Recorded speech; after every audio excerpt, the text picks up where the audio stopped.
से नाराज हो के कहे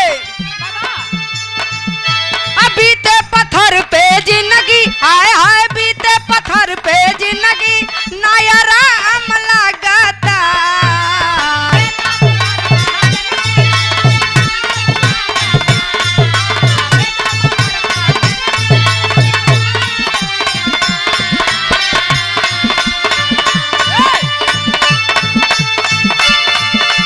बीते पत्थर पे जिंदगी आय हाय बीते पत्थर पे जिंदगी नया राम लगता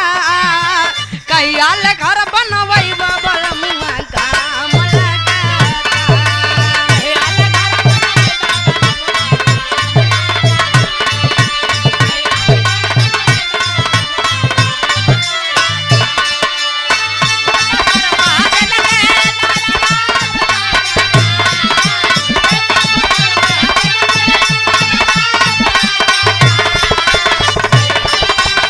क्या बात है जिया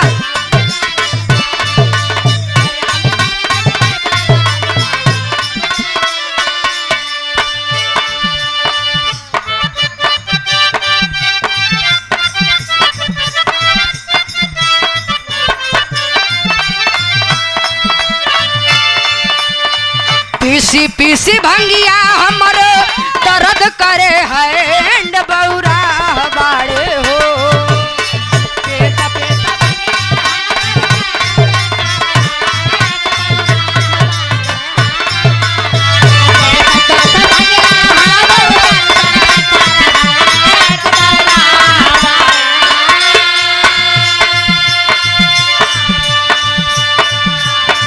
पीसी पीसी भंगिया हमरो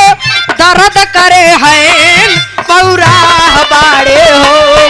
बकलोल बाड़े हो ए सखी हो हमरो हसबैंड